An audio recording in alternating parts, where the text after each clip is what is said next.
Hello and welcome to an all-new episode of the Transfix Take podcast, where we are performance-driven.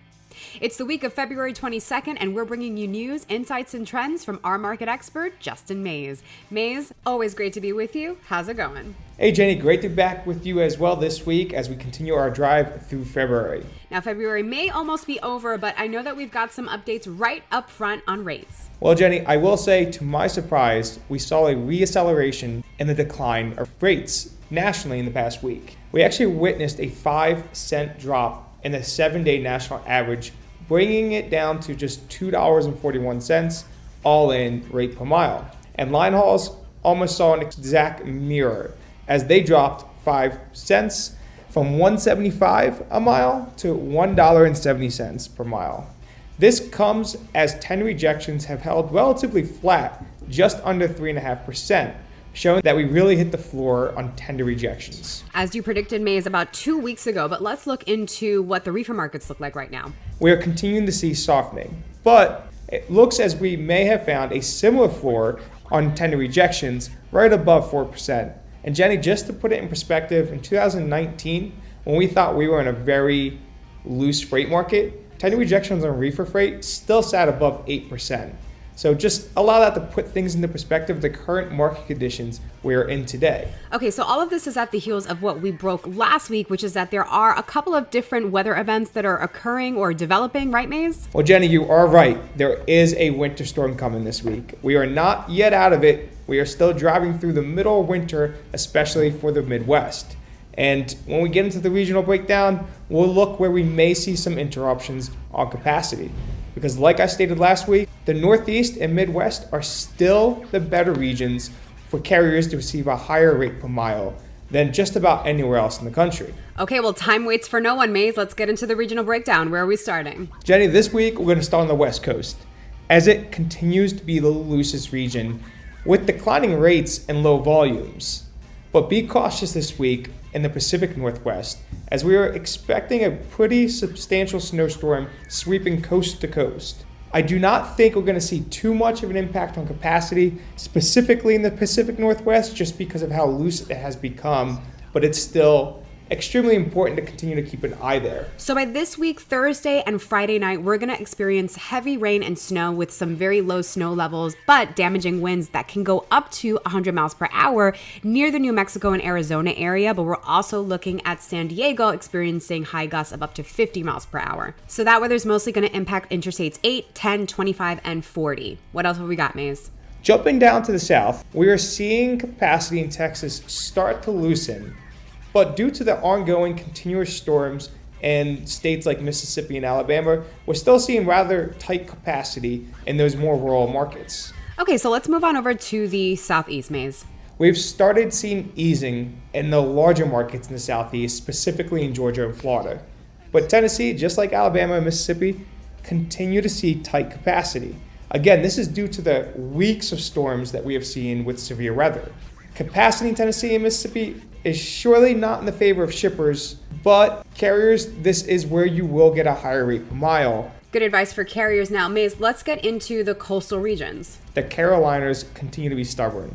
We've really just seen the rate per mile stay flat in these two states. Virginia and Maryland are continuing to show somewhat similar patterns to the Northeast with higher declines in rates, but markets around Charlotte have certainly held flat week over week.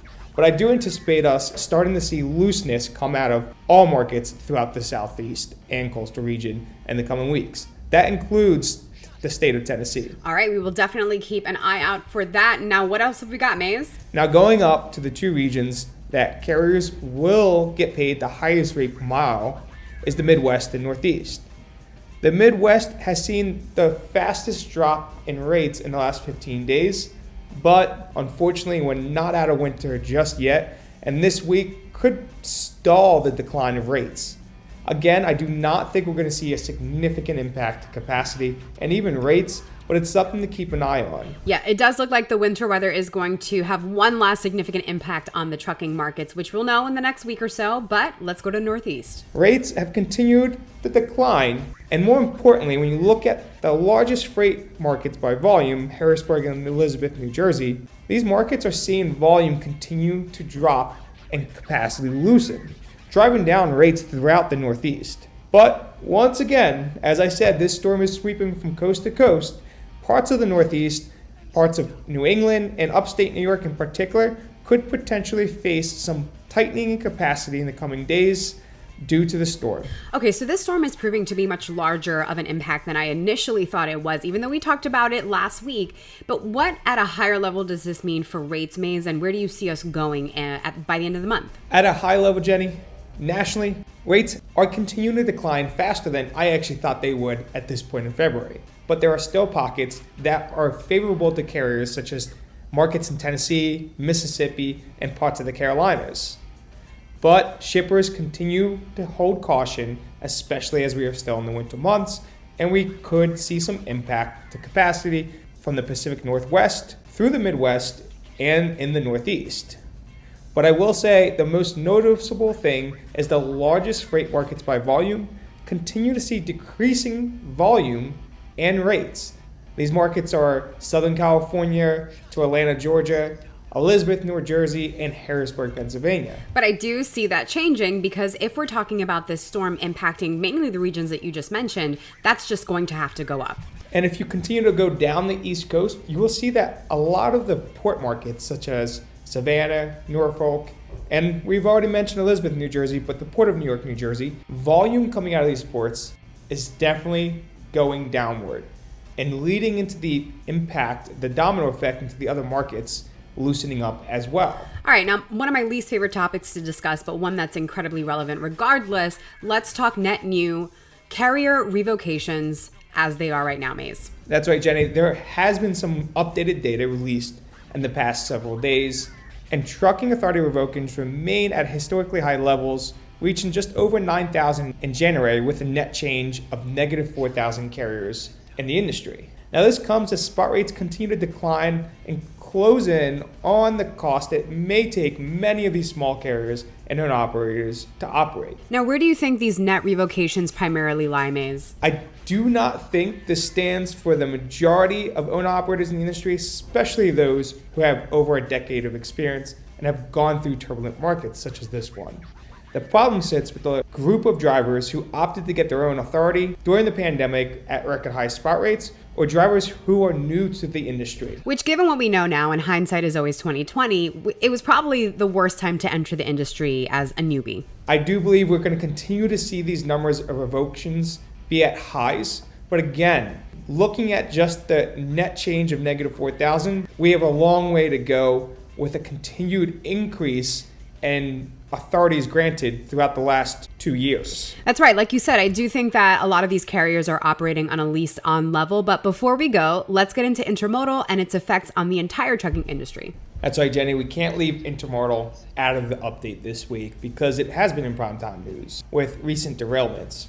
But I will say that in the grand scheme of things, these derailments actually happen very often. About 1,000 a year, and about 10% of that 1,000 actually are tied to hazmat materials, though nothing near to the level that we saw in Ohio in the recent weeks. But it's important to note on the transportation side that Norfolk Southern has said they have not experienced any issues due to the incident of the Ohio derailment. So we're not seeing this actually impact truckload movement in the US. In fact, last week we saw another derailment just outside of Detroit. And this week, there was another one in Ohio, just on the other side of the state. Though those are very minor derailments compared to the one that we saw in East Palestine, Ohio. Well, I certainly did not know that derailments happen that frequently, but good to know in terms of its effects on the freight market. Well, Jenny, we're going to continue to stay on top of everything that's happening in the freight industry. Hopefully, everyone stays safe with the significant winter weather storm hitting across the country this week. And we look forward to next week to see where we leave the month of February and begin our journey through the month of March. That's right. You heard the man. We'll see you next week with an all-new episode of the Transfix Take podcast. Until then, drive safely. All views and opinions expressed in this podcast are those of the speakers and do not necessarily reflect the views or positions of Transfix Inc.